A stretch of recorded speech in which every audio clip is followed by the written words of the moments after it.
everybody. How we doing Hey, out what's there? up, man? How you doing, Gino? Oh, I'm doing good. I'm just getting over our trip we had Oh my gosh. over the weekend to Bassmaster Classic. Hopefully you guys saw a little bit of that, and Gene posted it out there, and it'll be there about a week. Yep. By the time you all see this, but I think it was pretty close to today when you posted Today. It was today. But today is not today in radio land. Today is next week or last week. Yeah, it turned out really well.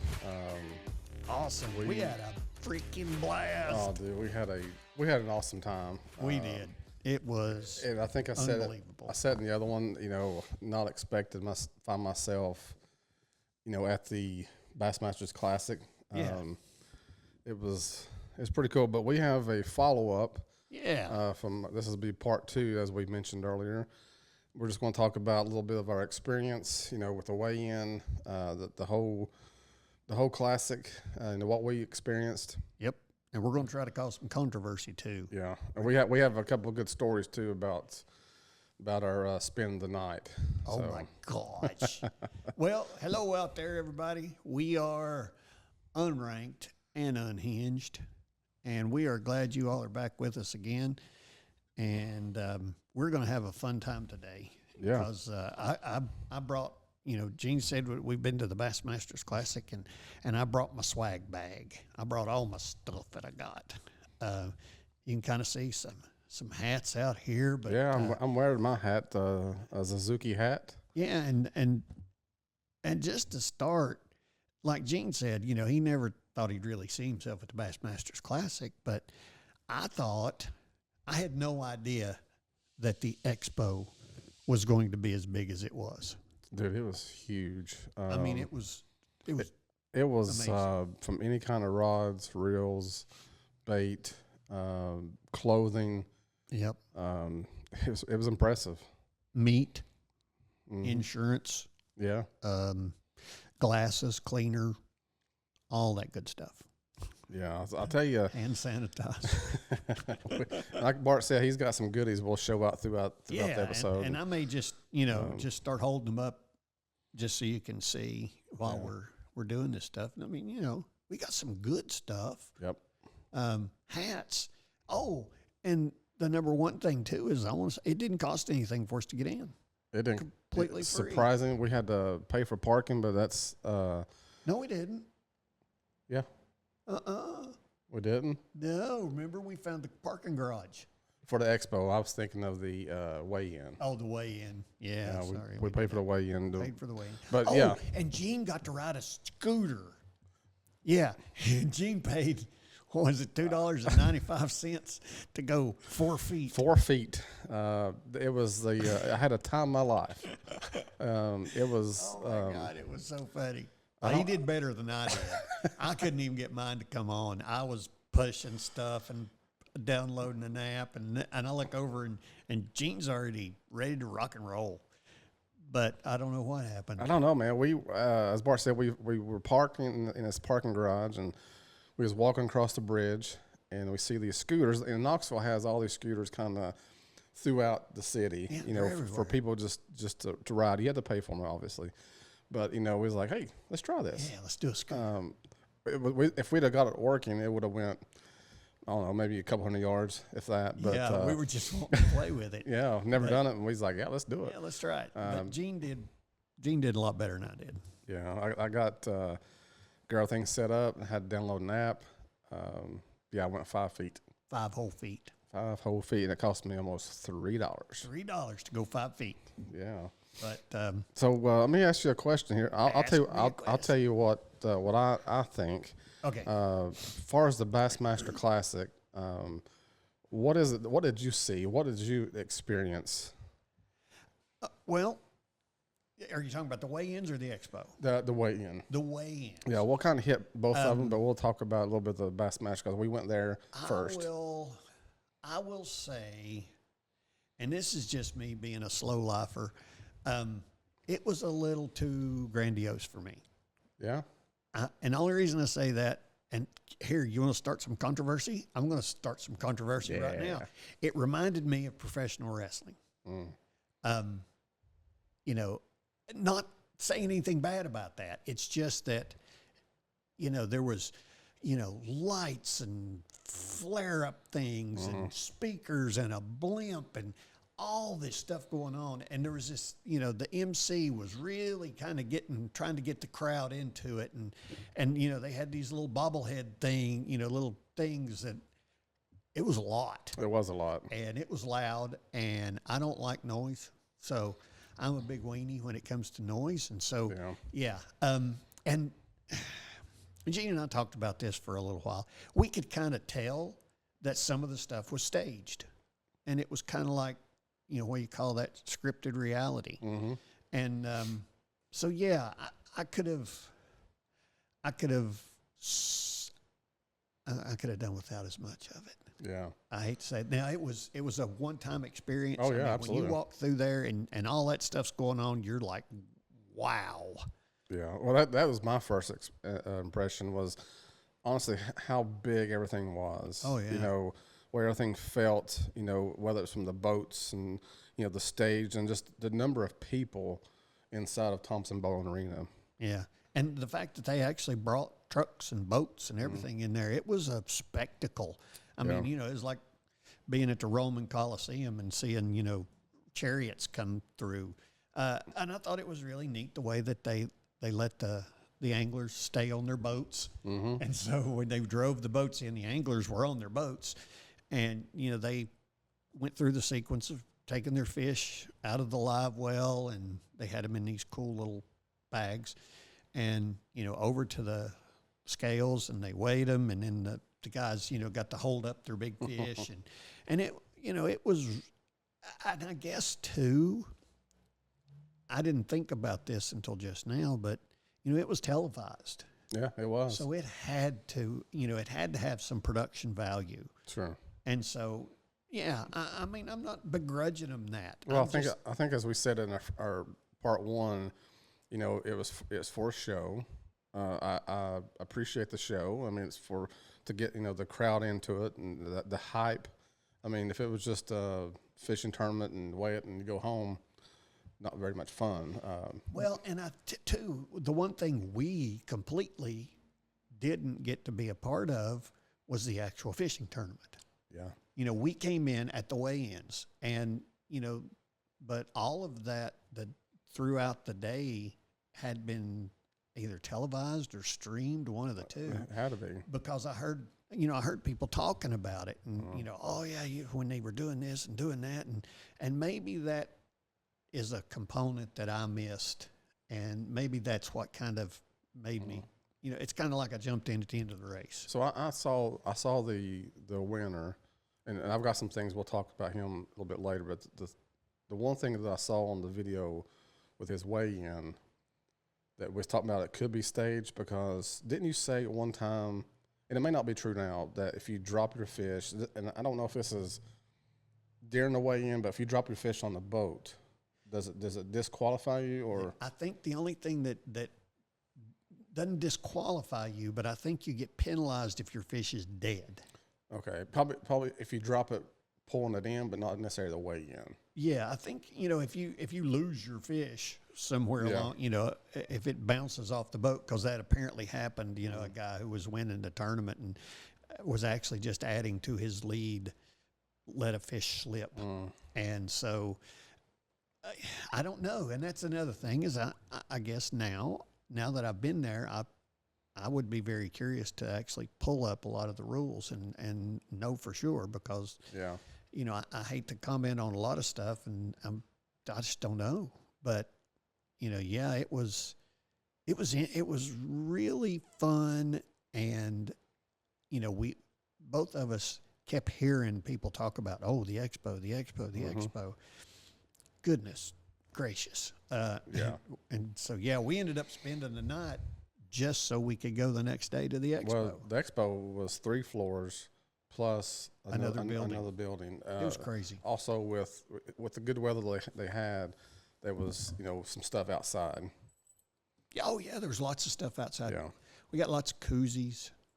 Well, the one thing that really, I guess, surprised me, I understand that fishing is a big sport. Yeah. It just really opened my eyes up to how detailed and competitive the sport is on the highest level. We'll talk about yeah. The competitive part. On the highest level. They're out there fishing. Trying to get that one bite. Or at least have a decent story to tell. Yeah, and the fact that these guys are, not only are they fishing, they're fishing for $300,000. Yeah. And that's pressure. That, like you said, that's the difference in being a recreational fisherman and a pro fisherman. Yeah. Well, I saw a quote about professional fishing. It's like you realize real quick they're not just fishing; they're solving a puzzle. Yeah. Meaning, like when they're on the lake or the river, and it makes sense. They're trying to understand whether it's the current, the weather, the temperature. The debris might be under there. Well, and they're again back to not knowing the rules and not knowing the layout of this. I also heard people talking about that, and to me, I didn't understand the difference in one or the other. But the anglers were talking about practicing and practicing on the lake, and that kind of threw me because I'd also heard that somebody back when got disqualified for having like a local fisherman say something to him at the dock, like, hey, so-and-so has been catching them down at such and such. And that person got disqualified because of like insider information or something. Right.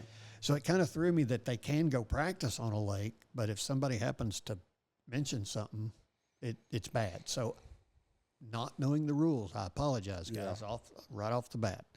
So, but that, like you said, solving a puzzle, we did see one of the big, or have, after looking online and doing things, we saw the big controversy. And they're solving a puzzle, but they're solving a puzzle with an amazing tool. Yeah. And that is the live sonar, the live scan sonar.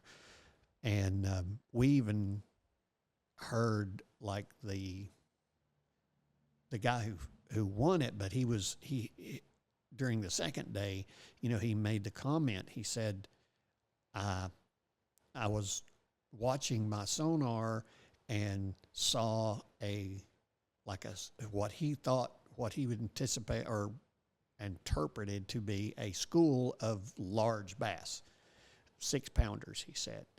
And he said, at that point, he started fishing for those specific fish.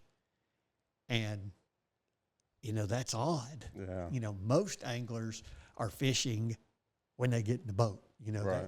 They're just fishing and trying stuff out. But nowadays, you're playing a video game up to the point where you find the fish, you're ready to fish for the fish, and then you don't pay attention to the sonar anymore. Then you pay attention to fishing. You're trying to do your technique, your presentation to catch that fish now. Yeah, and I mean, part of the puzzle, you found the fish. You still got to catch them stupid little things. So I don't know, but it does seem to be a bone of contention if you read about it or you go online and you look at the Bassmasters. There's a lot of comments in both directions. I'd like to give it a try. Oh my gosh. We saw some of the demos, and it's funny that there was one thing I was looking up the live scan sonar, and I kind of got down a rabbit hole on YouTube and ended up there's these guys that have a little remote control boat, and they have that live scan sonar, and their whole purpose is to find dead people.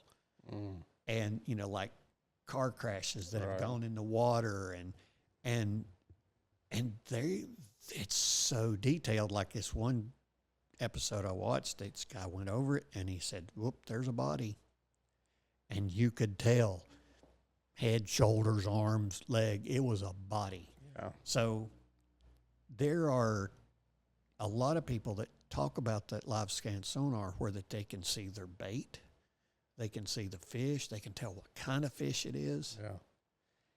But there again, that's a heck of a lot of money. Well, we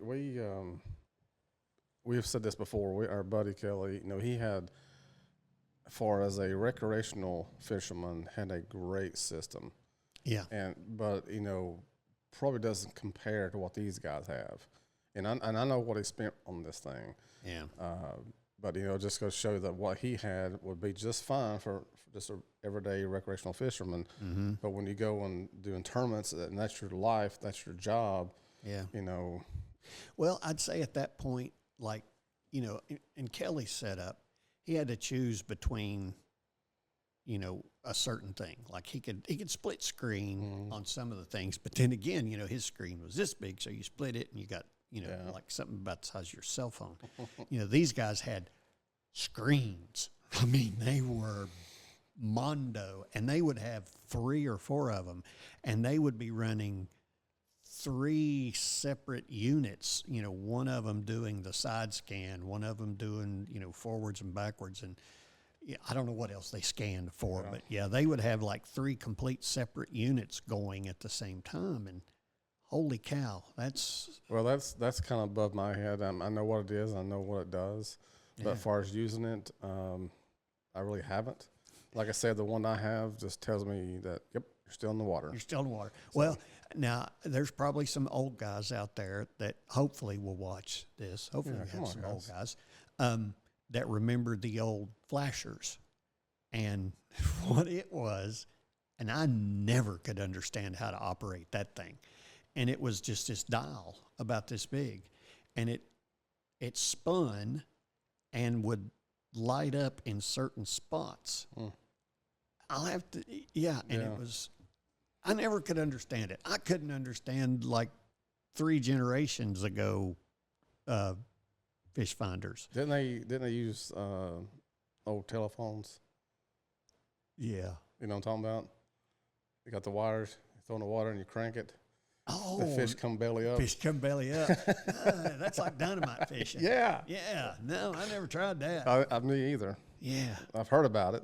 But now I have, as a kid, thrown M80s, tie a rock on an M80 and throw it, and then that's terrible. Yeah, that's terrible. But we use the bait afterwards to fish with. Exactly. But, so we were fishing a different way. And we're not saying anything bad about this sonar. We're super, super impressed with it, and it's amazing, but it is so far over our heads as far as even usability. And I don't know, maybe they're working hard to get it more user-friendly. But let's hope so. I think it's the same thing as, like I said earlier, if it's your life, it's your job. It's the same way as a professional golfer.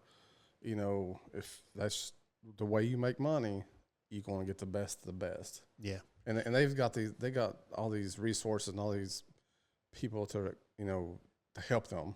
Well, not only that, but they're sponsored, and we noticed that when these guys would come up to do their weigh-in, they were very specific to name their sponsors.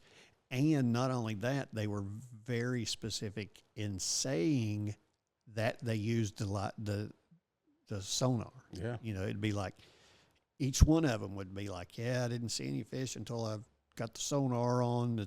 And so you wonder if that's part of their contingency, is that they have to mention that they used it. Yeah.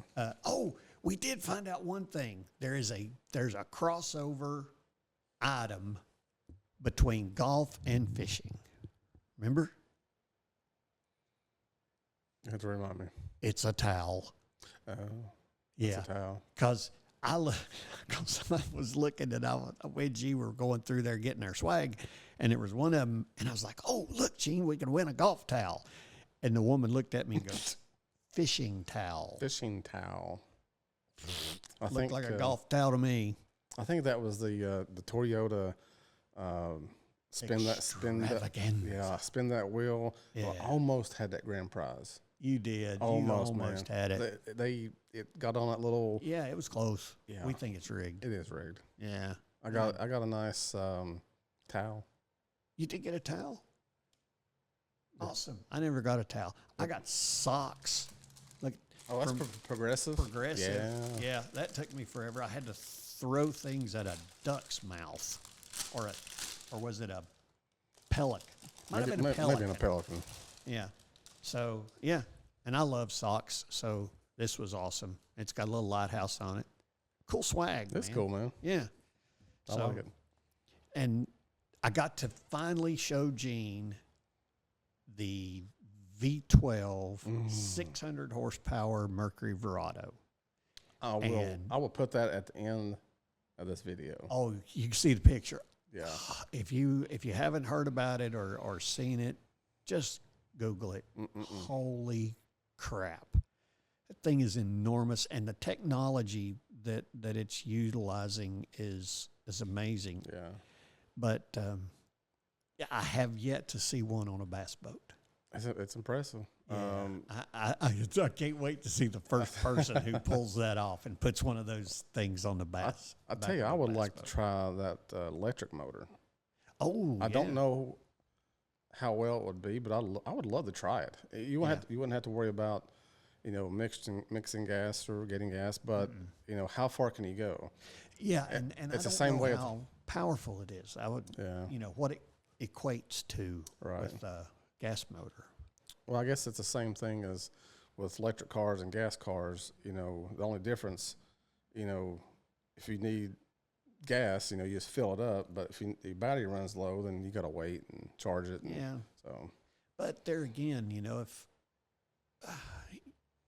I guess too, it depends on how you fish. I mean, if you're, oh gosh, and speaking of batteries, I'm chasing a squirrel again. Oh here. Man, it's we looked at this one battery, and it was a 48 volt lithium, and what'd you say? It was like $6,000. I think it was $5,600, man, for a battery, just a battery. Oh my god. But yeah, they, I guess it would depend on how big of a battery you had, and if you were just if you were just a sit around and not go very far kind of fisherman, it would probably be great. But if you were one of these that needed to get somewhere and go somewhere and bounced around all over the place, I'd say you could probably wear out one of those electric ones pretty quick. Yeah, I'll tell you, if you want to, let's dive into a little bit about the winner. Cool. But I'm going to say this real quick about this guy I met at the weigh-in. I didn't get the grandfather's name, but his grandson, Carson Randon, we mentioned it on the other podcast or our other episode, but I just want to mention again, these guys with the junior national championship of Bassmaster, I think that's what it's called. It's a high school classic championship in Knoxville. They won with a total of 24 pounds and 5 ounces, or 5 fish, excuse me. Wow. But yeah, I just want to kind of mention that again. I told the guy I would mention Carson. Carson, congratulations. Yeah, congratulations, Carson. That's an amazing feat, and keep it up. Maybe you'll be up on that stage one day with the Bassmaster Classic. Yeah, and a lot of the guys said that, and so they were out there like, hey, I was sitting where you were sitting, and as a little kid, and now I'm up here, and I thought that was really neat. So there is a path. Yeah, there's a path to get to the greatness. Oh man. So if no one knows, we will tell you that Dylan Nutt was the winner for 2026 Bassmaster Classic. He had a total of 66 pounds and 13 ounces. Wow. And he won the $300,000 grand prize. The second place came in at 57 pounds and 8 ounces. Wow. So he had 15 pounds. Yeah. On. And I didn't put it on here, but I do remember that Dylan caught his last fish like at 2:30, 2:40 is when he caught his last fish. Wow. Yeah. So if you go on the Bassmaster website, you can tell when everybody caught their last fish. Oh, how cool. Yeah, it is neat. So he won with a little bit of margin. but that's pretty good. That's almost 9 pounds. Yeah, and the fish that we saw coming out of there, they were 3-pounders. Mm-hmm. That majority of them, we didn't see any really big fish, so he was technically like 3 fish ahead. Oh, absolutely. And I did watch the video. We weren't there for the weigh-in on the final day, but I did see the video online. Mm-hmm. You could tell a difference. Really? From the bags that we saw on Saturday, the second day. Yeah. And I saw his bag, and dude, it was like, yeah. Well, that reminds me too. Gene and I were, that's another reason we went to the expo, because this is going to sound terrible, but all the non-winners of day 2 were all like, well, yeah, I guess I'll see everybody at the expo tomorrow.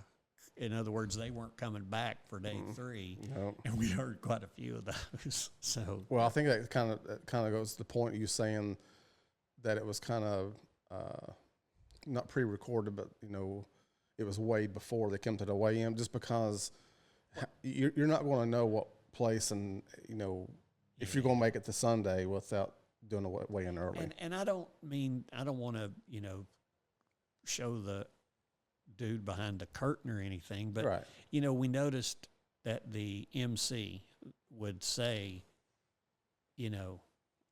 yesterday you had 3 fish, and today you're coming in here with 4, and all the fish were in a solid black bag that was sealed up, and you couldn't see them. Yeah. And I was thinking, how does he know there's 4 fish in there?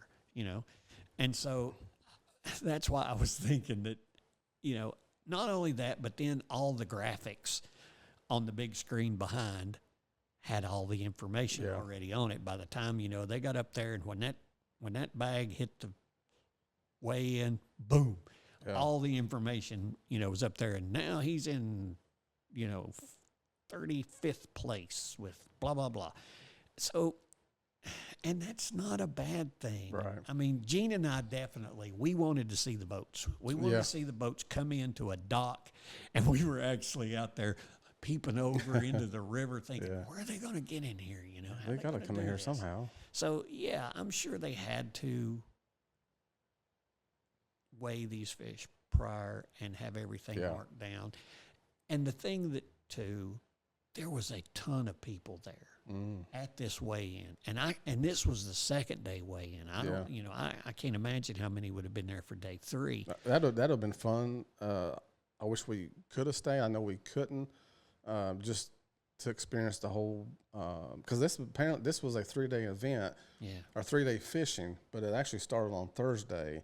They had this like little kickoff. Oh, cool. On Thursday, and then obviously they had a little thing on Friday, and then went to fishing. So I had neither one of us had any idea it was going to be that spectacular. Well, we had no, and we weren't planning on staying. No. We did our podcast at Zool. Thanks, guys. We appreciate it. Yeah, that was awesome. And it was getting late, and of course, I want to stick around and watch a ball game. Yeah, and thank goodness his team won. Yeah. Well, I found a little couch.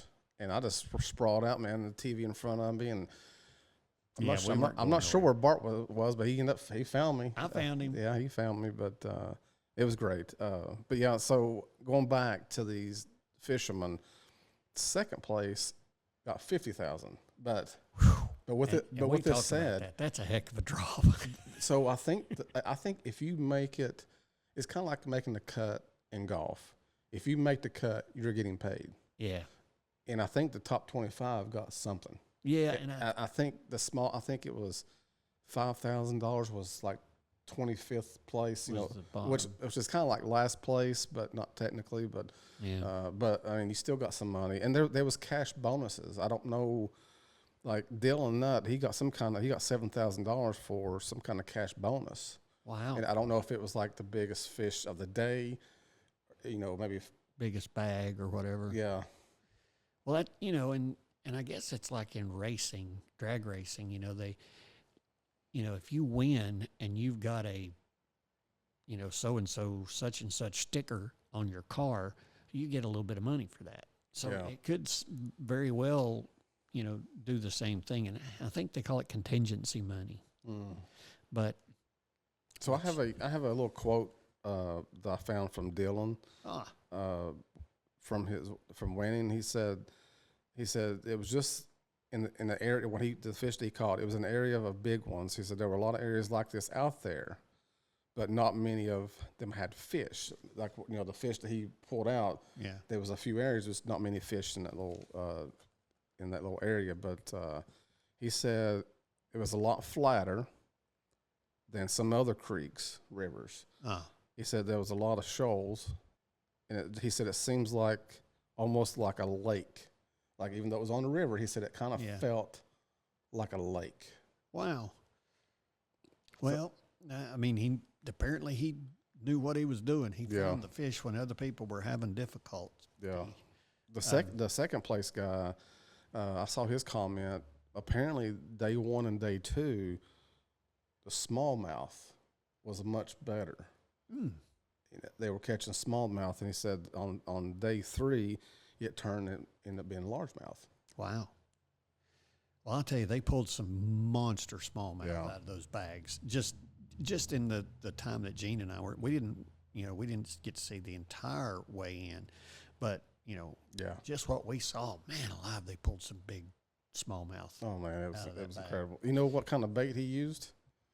I remember hearing something like, that he was using a prototype. Yes, it was a secret bait. It was a Berkeley Lab Series minnow is what they're calling it. I don't know what's going to come out about it, but they said he wasn't plan on using it. Yeah. But the time, I guess, just came up and it was time to use it because maybe he wasn't having a good morning, maybe afternoon, and he felt like it was time to pull it out and use it. Oh my God! Can you imagine the Berkeley guys? I know. All of a sudden they're like, he's using our bait. Yeah. He's going to win. Oh my God. And I bet that, he probably had something to do with it. Like, being in the lab and say, hey, I like this color. Yeah. Maybe I like this tail, maybe, whatever. Yeah. Well, man, and I remembered seeing something that his brother was like there fishing also. And and he was in one of these like separate tournaments, like a college level or something. Yeah. But yeah, they kept talking about the Nut Brothers, and somebody, I remember a comment said the Nut Brothers could catch a fish in a mud puddle, and I thought that was pretty cool. Yeah, he's from Nashville, so I know he probably has fished Tennessee River several times. Yeah. What do you think? Yep. And the cool thing about it, a lot of these fish, the guy said 5 to 10 feet. Yeah. They were catching these from 5 to 10 feet. I don't know what the depth is of the Tennessee River, but I was like, well, that's kind of cool. They're catching them from 5 to 10 feet. Well, and two, you've got to give them kudos for being able to fish in the screwy weather that we've been having. Yeah. I mean, because, they say that cold fronts and barometric pressure, have a big effect on how and where you catch fish. And, man, you got to think, last week, we were having snow one day and 80-degree temperatures the day before. And that's got to be difficult. It snowed the day before we left, right? Yep. Yeah. So that's got to be hard on trying to find fish. Yeah. Let me ask you this about fish, and I have my theory. And I've asked our buddy Kelly once. My theory is on fish, like when you go into a cove or pull it somewhere, you've seen him pull up and just kind of like hard stop. Stop right on top of it. And I asked him one time, I said, does that not scare the fish? Oh, no. I said, is it not the same thing as if you had a fish aquarium and you tapped on it and the fish kind of goes away? Fishy. But I thought it was kind of odd. I'm like, he said, no, it doesn't scare them. Well, it may not scare them, but it does make them. I would think that it would have an effect. I would think. And not the same thing. He was a heck of a fisherman. He's a dang good fisherman. But I just thought I always thought him going up and kind of hard stopping, I was like, Yeah. Well, no, we're in more of a recreational lake system. So there's lots of boats, lots of jet skis, lots of stuff like that. Yeah. But I agree with you. I still think that, you know, if you run a boat up into a quiet cove, the fish are going to go, what the heck What is that? that? We're going over here. I mean, like I've said before, I'm an inshore fishing guy, and that's, you know, I do mostly inshore fishing. And, you know, you can spook a redfish if you're coming in there tiptoeing your way in on a kayak, not making any noise. And the next thing you know, the daggone redfish will blow out of a creek, and you'll never see them again. So just for people out there, explain to them inshore. Inshore fishing is saltwater, but it's not, you know, you don't go out in the ocean. It's fishing jetties and kind of like the creeks. intercoastal. You can fish the intercoastal waterways. If you've ever been to, you know, like the East Coast, there's all of these estuaries that come in, and, you know, like Murrells Inlet is one that's a big one up there. Cherry Grove has a big inlet. You know, there's huge ones down around Charleston, Savannah, a lot of those places. And so it's funny, there's inshore fishing, which is pretty much, we call it skinny water. And you're fishing, and, you know, I may be out there all day and never go deeper than 8 feet. Okay. Then there's near shore fishing, and that's usually a pretty decent boat that can handle some chop and some waves. Although there are guys who kayak out like 6 miles. Well, you know, he needs to put that 600 horse on the back of that kayak. Ooh, yeah, there you go. Yeah. But yeah, that's kind of what, the species that I usually fish for are redfish, flounder, red drum, black drum, probably sheep's head. I don't do that as much as I probably should, but and then, you know, you go farther south and you get into stuff like the barracudas and the snook and the cobia that, you know. But yeah, you know, I started doing a little bit of pier fishing a couple years ago, and I remember one of the local guys was you know, talking about standing on one side of the pier or the other. You know, during fall, winter, you want to stand on the left hand side because the fish are going south, and then like during spring and summer, you know. Probably not all the time, but he said the fish are coming back. Gotcha. You know, when the weather's starting to change. It made sense. I don't know how true that is, but. Well, I mean, usually you got to remember fish are going to, and this is any kind of fish, you know, especially the fish, even bass or whatever, inshore fish, they got 2 things on their mind, and that's eating and another thing. Pooping. No, not necessarily. Mating. Mating. Yeah. I mean, and technically that's it. Yeah. That's all they think about. And, you know, where's my next meal coming from? And so, you know, they're usually in places that will generate some kind of food. Now, some fish will gravitate toward temperatures. Like, you know, lake trout, you're pretty much going to have to go pretty deep for these guys because they like a cooler water. You know, some of the other fish, the bass, the bluegill, you know, any kind of fish like that. My swag fell over. You know, they may be in these shallow, muddy-looking areas because of the radiant heat. Oh, something's flashing, Gene. All right, we're back. Heck, we never left. We're back. Love it. Okay. As you can see, well, heck, that's good enough. There you go. I'm wearing my swag hat. He's wearing a swag hat. And I would like to I would like to thank Maxim for this. Maxim. And it was really funny. You know, a lot of times you got to do crazy stuff to win swag. But this when I saw the hat on the table and I asked the guys, like, what do I got to do to win a hat? He goes, ask me for it. So I was like, can I have a hat? And he was like, yes, you may. So that was pretty cool. Thank you, Maxim guy. And that was pretty cool. So I want to try to maybe go through. Gene's got his swag hat on. I do. I'm wearing he's Suzuki. got his Suzuki hat. You know, I will have to say, I'm super impressed with Mercury and their big Verado. Yeah. But Suzuki has come out with like a stealth color scheme. And it's all black. And it's like remember those? They were like matte black. And it looked like something that would be on the back of like some military vehicle. Yeah. They were pretty cool. I like I said, I love Mercury. I love the Suzukis. But I still think the Yamaha VMAX is the most beautiful outboard that was ever built. It's just gorgeous. Yeah.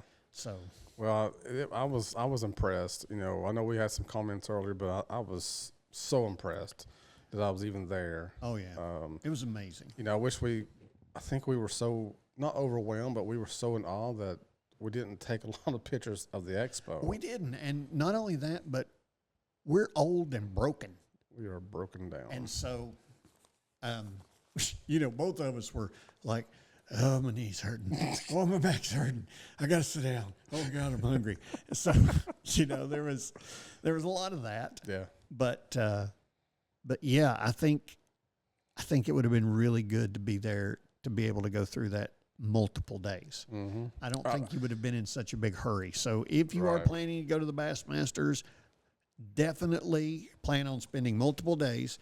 And plan on spending multiple days just at the expo. Yeah, I bet on Sunday, the last day, probably could have got some really good deals. Yeah, that was my only complaint, and I told Gene this. It was like, you know, there's not a lot of really good bargains. Now, I will have to say, and now I don't know exactly who it was, but there was a guy that was, it was funny. Gene bought some of these, and the guy walked up and goes, "Oh, well, come over here to this other side and cash." And Gene was like, "What do you mean? I bought them over here." What? He's like, "Oh, the whole floor is mine." Whole floor is mine. I'm like, "Wow!" But yeah, he had some real good deals on some swim baits.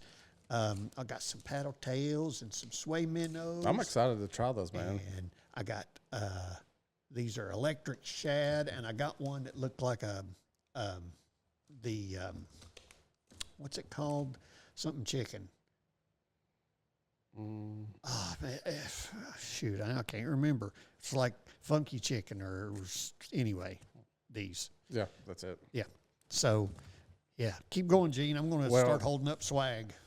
Well, the thing you was talking about, the guy had the whole floor. He must have rented the whole second floor. He must have one heck of a tackle shop. He must have, because it was a little concerning, you know. Yeah, when Gene had to walk away and pay somebody else. I'm like, wait a minute here. But you know, the funny thing is, there's another guy with me. I know, and you could tell he was a little trepidation. Had a little trepidation also. Hey, a ducky. Got a duck. If we had a Jeep, we could put it in the dash. Oh, I wish I'd have brought I got the buffalo. Oh, yeah, Gene got a squishy buffalo. I got the buffalo. Yeah. Why is it that I'm still down there. Oh, my headphones are sliding. Yeah. Keep talking, Gene. I'm good. I'm going to trade hats. I'm going to trade that. I'll put your Skeeter on. Yep. Skeeter.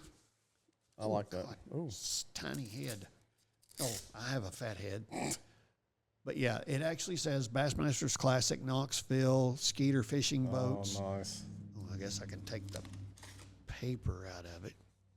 Keep going, Gene. Oh yeah. So I'm just looking at your swag. Sorry, because I haven't looked at mine in 3 days. So. Oh, I've already been through my bag. See, I actually have it organized. All this is like keychains and koozies. Okay. I've got stickers in one bag, which the Spro guy, holy cow.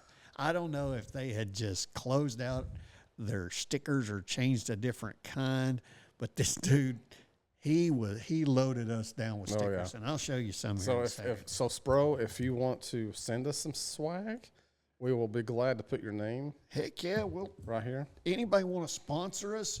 Heck, I'll tattoo it on my forehead. Yeah, we'll wear T-shirts, of hats, and all that pins. stuff. So Good keychains. yeah. Keep going, Gene. Well, I'm just showing. but the whole weekend was great. You know, the way everything kind of fell in place. You know, for us to do the podcast at Zool. It did. It really fell in place. That's a great way. Yeah, to I put it. mean, just the way the Bassmaster Classic was happening that weekend. We were able to get some footage, some pictures of the weigh-in and some of the expo. No, yeah. The microfiber. towel. Yeah, if I had Towel. lenses, I could clean something with them. Yeah. Sorry, man. But going. yeah, that was the way it, like I say, way it fell in place. Great weekend. Spectacular. You guys need to try it at least once to experience the Bassmasters Classic. Now, I don't know when it'll be back. Yeah, that's the thing I wonder. It could. I know they said they've been here to Tennessee River 3 times in the last 7 years. Yeah. So, there's a chance maybe in 2 or 3 years they may be back. Yeah, I like it. Well, I'll tell you, location-wise, I mean, it better be somewhere big because, I mean, how many places do you know that have, 2 whole convention centers that you can take up? Yeah. And I'll say this too. One of the things that Gene and I both, when we first started, we were kind of joking around about, where are they going to bring the bass boats in? And, if you think about it, I guess they have to do it that way because there is no venue on the water that would be big enough to handle the amount of people that were there for those weigh-ins. Right. I mean, it was packed. Yeah. So, there would just be, logistically, there would be no venue big enough to pull that off on the water that I can think of. No, I don't think so either. But I tell you, do it, experience it. Appreciate everybody for the swag. We'll definitely use Spro. Spro is my bro. Look at that. I mean, I bet he gave us 50 stick. And oh yeah, these aren't tiny. These are like put it on the side of your boat kind of stickers. Yeah, we can put it on our boat and say, hey, that's right. We are sponsored by Spro. By Spro. You know what Spro is, don't you? I don't. They do lures and swim baits and stuff. Yeah, they're a fishing. Look at the dang stickers. Robo Worm. Look at this, man. I can't wait to put these things on. Oh, and I will have to say, I told Gene, I bragged about Cast King all the way to when we found it, and I wasn't impressed, Cast King. I'm sorry, but yeah, you all could have a better booth. Yeah, give away more stuff. You keep talking, Gene. I want to just start holding stuff up. You're not talking, Gene. Oh, my God. I'm looking at the swag. I feel silly. You can talk, and you said we had to talk about something. Swag. No, so I think we want to – let's get into our weekend. Oh, you mean our accommodations? Accommodations. Yeah, because first thing, we had no intentions of staying. We did not. And like I said earlier, we went to Zool, did our podcast. I watched the ball game. It was getting late. Neither one of us want to drive home. So past my bedtime. Yeah, we left Zool after the ball game. We were trying to find a place to stay. We were looking on Booking.com, Hotels.com, and all that, trying to find and all that good stuff. Trying to find somewhere to stay, and man, I found one. Gene found us I found a great one. I was like, man, this is a good deal. It's a great deal. It's fairly new. Went on there and booked it, and get to the hotel the wrong night. It wasn't for Saturday night. I had booked it for Sunday night. Yeah. And it was a ordeal to get my money back. Yeah, Gene came back to the car, and I could tell he was just like, man, I messed up. Yeah. And I was like, what? I booked the wrong night, and they won't give me my money back. Yeah. So I was like, and this is like Saturday night. I am This amazed. is like at 12 o'clock, right?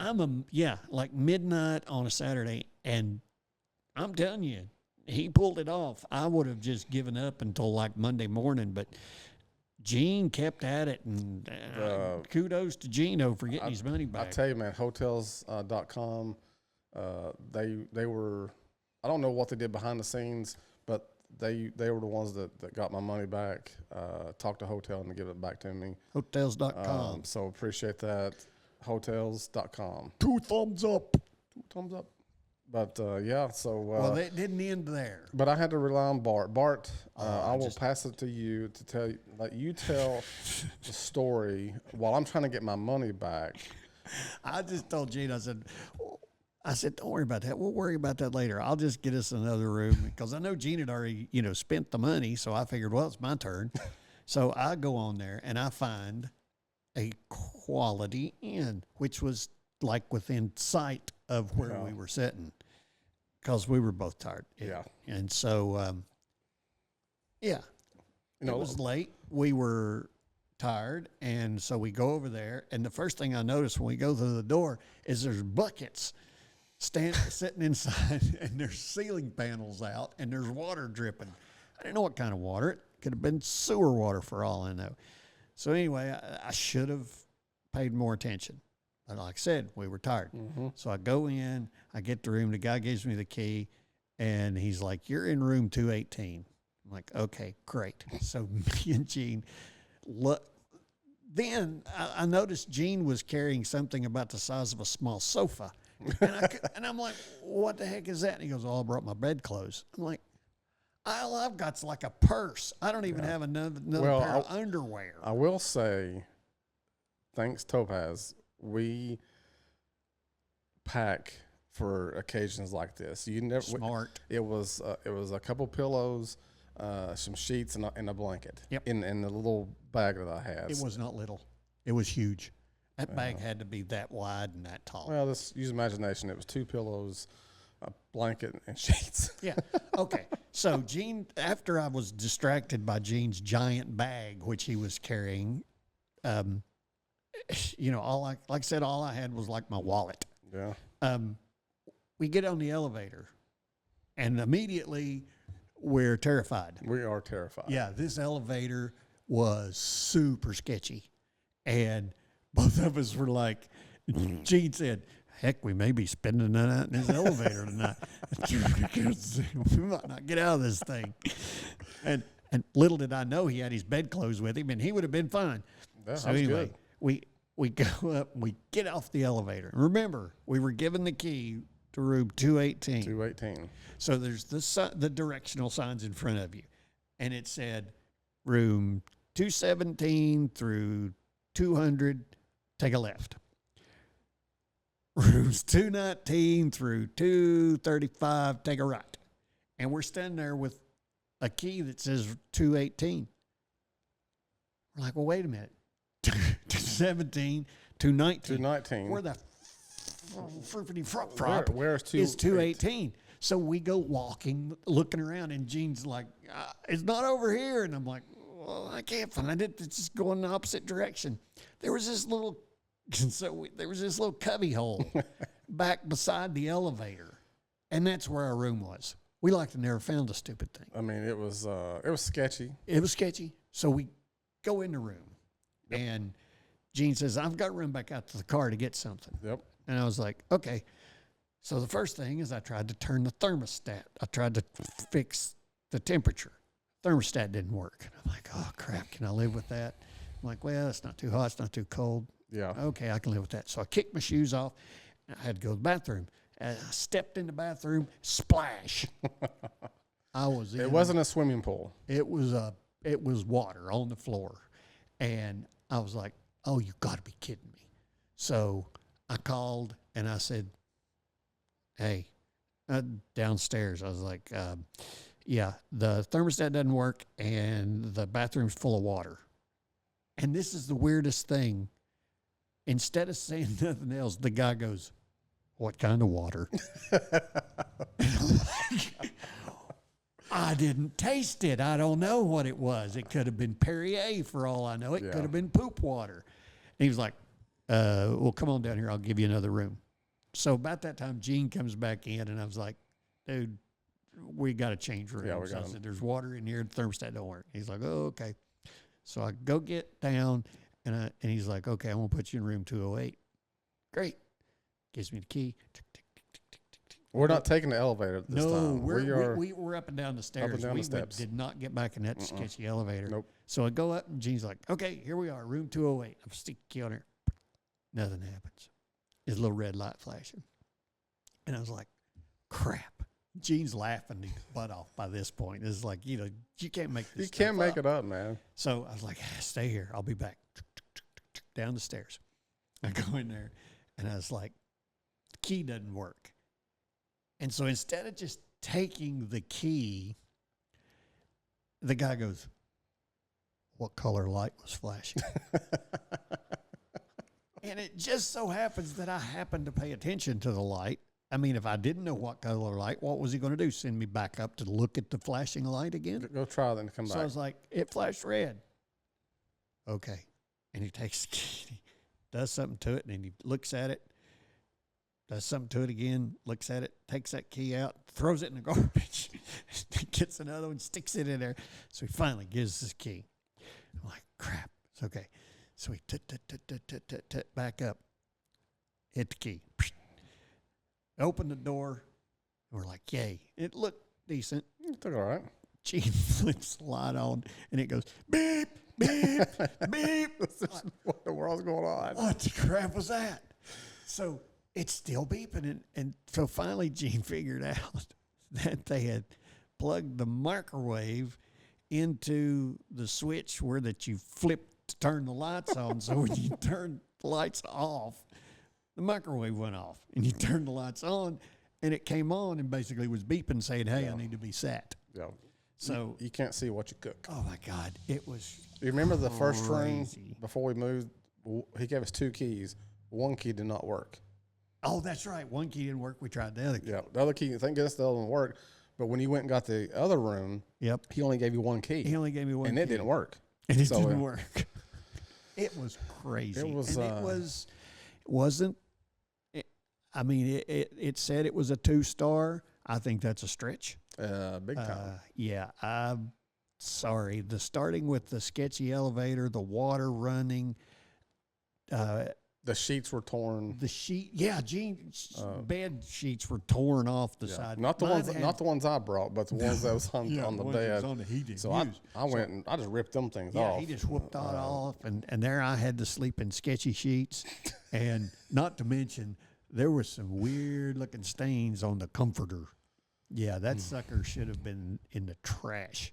Yeah. But then when we get up, we actually made it through the night without dying, and when we get up the next morning in the daylight, you can kind of see the sketchiness made it all around. Yeah. There was garbage in the parking lot. Do you remember the night before?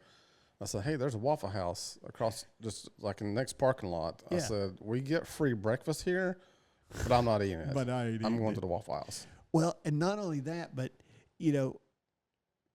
the neighbors understood that it was a sketchy place because, usually they have like little connecting path, connecting little drives that come through. Well, they had put these huge, big concrete barricades on the drive so that you couldn't get from the other hotel into this one, or I guess vice versa. We went from a half-star, and you look where those concrete barriers are, was probably a 5-star. I don't remember the name of it, but I don't either, but it looked nice. Like, here we are at a sketchy inn. Yeah, so I failed miserably on getting a hotel. Yeah, I mean, I paid for one and didn't get to use it. So yeah, we had our accommodations fiasco was fun, but yeah, that was our experience for the weekend. Great time, enjoyed every minute of it. But absolutely do it again. Oh, I'm definitely going to do it again, and I'm going to go and I'm going to plan on multiple days. Yeah. at the expo, because I love expos. I love fishing expos and outdoor expos and stuff like that. Because I'm cheap, and I love the fact that a lot of times, they've got last year's models, that they've got there, and they've got them at a deep discount. And I am a deep discount kind of guy. Yep. Ooh. Well, What was that? did you hear that? I hear it. Beer review.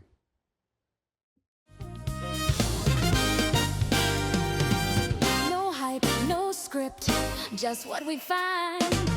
Two guys, one beer, two states of mind. All right, man. We are time for our beer review. Beer review. We are doing a cream ale. Cream ale. It says with honey, orange peel, and natural vanilla flavors. Ooh, it says it's velvety smooth. Oh. And this is from Two Silos Brewing. In Manassas, Virginia. Oh, cool. A Virginia brewer. 6% alcohol. Nice. Nice. So you ready? Yeah, let's give it a shot. Unranked? And unhinged. Yeah.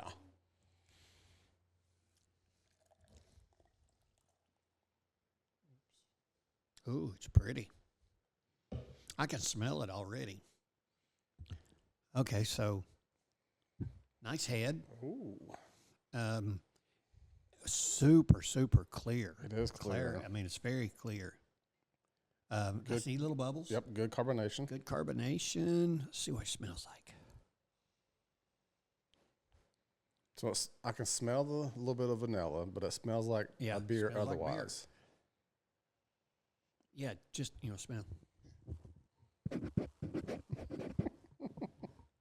Can you tell it? Yeah. You ready? Sure. Cheers, buddy. Cheers, my friend.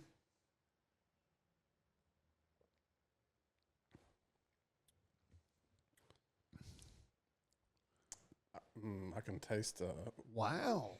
dude, that honey comes through.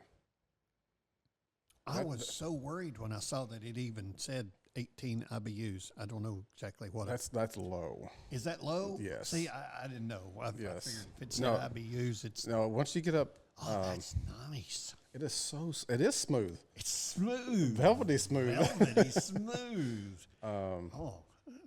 We didn't buy enough of this. Or you didn't buy enough of this. It is the cream part is like not milky, but you can tell it's like a cream going in. Do you taste or feel that? Yeah, but not like a stout cream or something. Right. Yeah. No, not like that, but just Yeah, it's very smooth, very drinkable. I'm trying to see if I can taste. Do you taste even the orange peel? No, and I wouldn't even have known it was in there if you hadn't said something. Where'd you get orange peel? On the front. Honey, orange peel. Honey and orange peel and natural vanilla flavorings. I don't know if I taste the vanilla. I can smell it. Let's see if we can effervescence it up a little bit. Oh, there you go.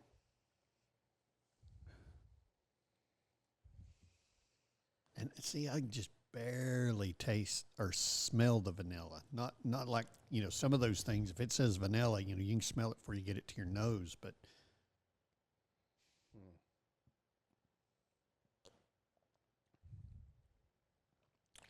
To me, it's all on the back end. Oh, now that you've mentioned orange peel, if I wallow it around on my tongue, I can taste the orange just a little bit of citrusy, but not. You've heard me talk about spicy.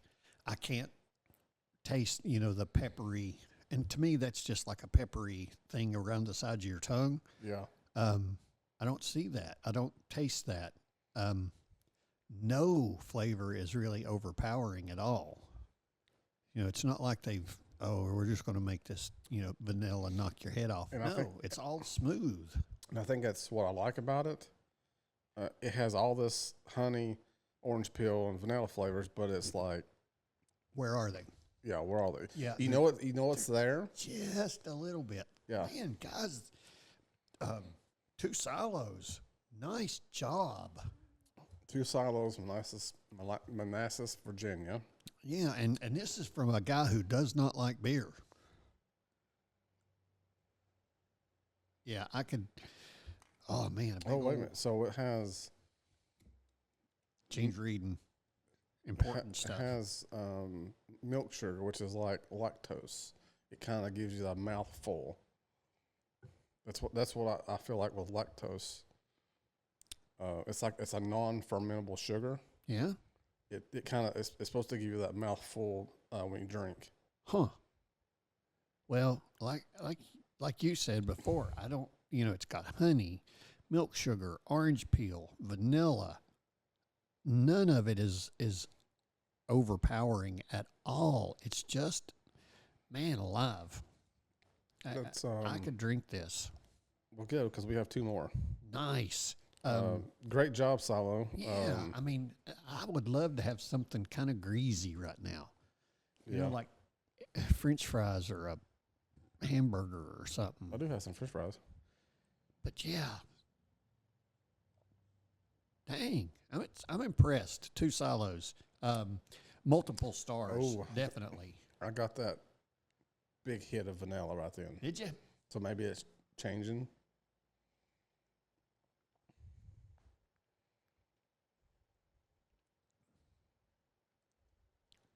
It's not much. I'm still smooth. I'm still velvety smooth.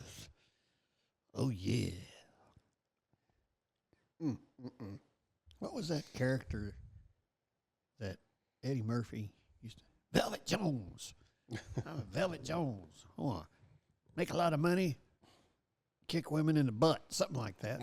It's an old Eddie Murphy Saturday Night Live thing. Velvet Jones. Well, I will say I am a fan. All around great beer. As always, I do mine in stars, and I do 5 out of 5. And that's good. Well, here's the thing, and I will say, out of all the beers that we've had here, this is the best beer that I can remember drinking. That's not a sour or a goza. It's not a sour or a goza, a beer. Yeah. And to me, a beer is kind of hoppy, a little malty tasting. Yep. This was, I think you mentioned it, as 18 IBUs, super low.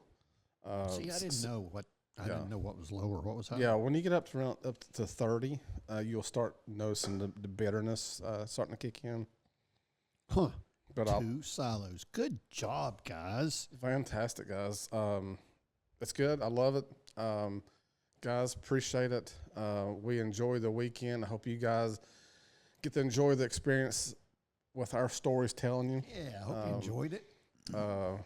Had a great time, my friend. I had a wonderful time, Gene, and thank you for arranging it and getting us down there. And, thank you to Zool for kind of that was the catalyst to get us there. That was, man. It was, I think we was talking to Greg, this happened pretty quick. It really did. I had a golf tournament in Knoxville one weekend, and I was like, let's just stop in. I was trying to get me some peanut butter and jelly, which they have it on tap. Yeah. It's very good. They don't have it on tap. But anyway, and I got to thinking, I asked them, I said, hey, can we do a podcast here? And they said, here, call Amanda. She's our event coordinator. And I emailed her. Now, it took a little while to get back because I understand they're super busy. But once she replied back, dude, it was like. Oh, they were all super, super nice. And everybody down there was really, enthusiastic. But yeah, I think you said that originally she said the reason she considered it was because we do our podcast is part fishing. Part fishing, yeah. And that the Bassmasters was going to be there.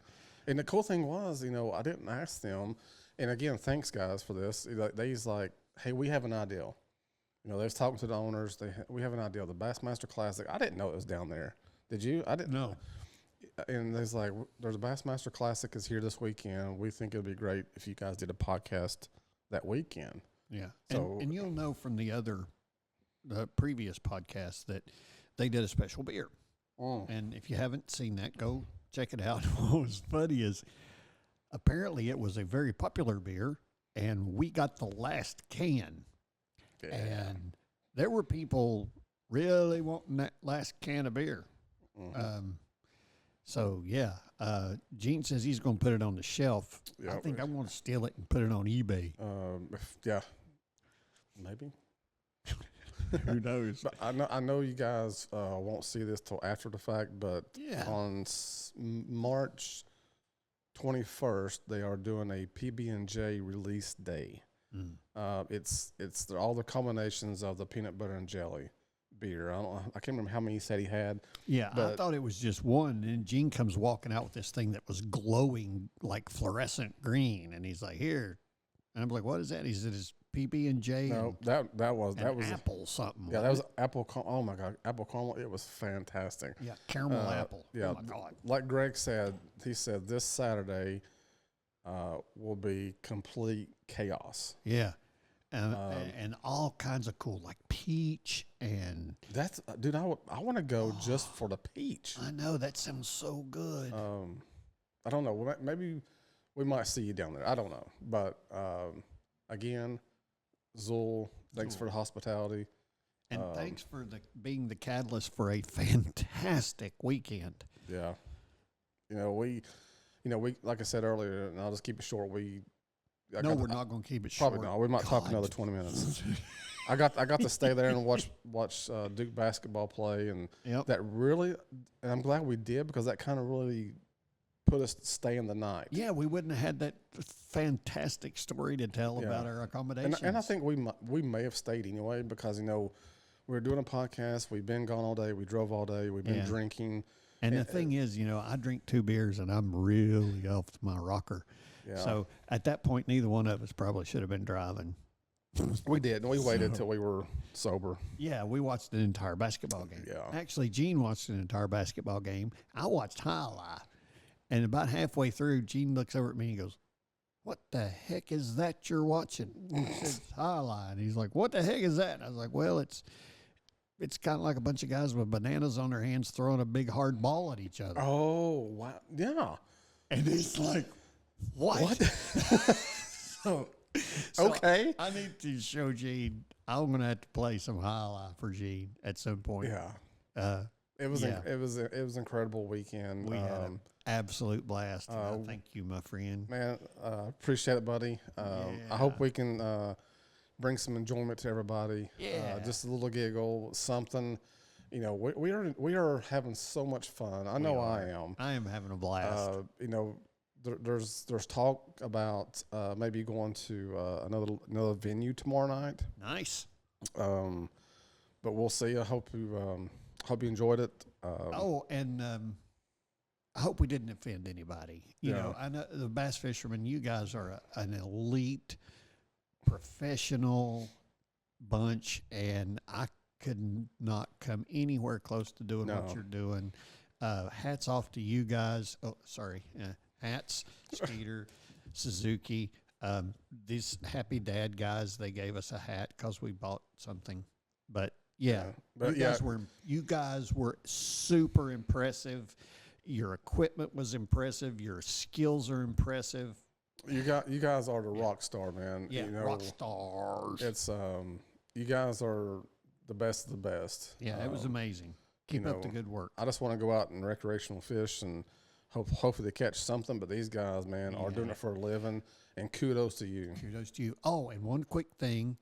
Gene's in a tournament in a couple of weekends. Oh, yes. And so we're going to podcast, it'll be a couple of podcasts away, but we're going to podcast from the beach. We are podcasting from the beach. Dude, I am. You know how excited I am about that? This is a totally different, what do you call it? Just way to podcast. I don't know, but it's going to be. We don't know what we're doing. It's so much fun. We're going to be on the beach, and I'm hoping if I can talk them into it, I don't think it'll take much talking, do one at the golf course. Yeah, I think we should do one at the golf course and one actually on the beach. Yep. So we awesome. Love it. Love it. Love you guys. Keep watching. Subscribe. Cheers. Like. Good on you. 2 silos. Subscribe, like, hit all them stupid little buttons and things that are wherever they are. Yeah. thanks again to Gene for doing all the post-production on all this stuff. All I do is show up, talk stupid stuff, and drink beer. It's fun. Cheers. Good night. Good night, guys. See you next time.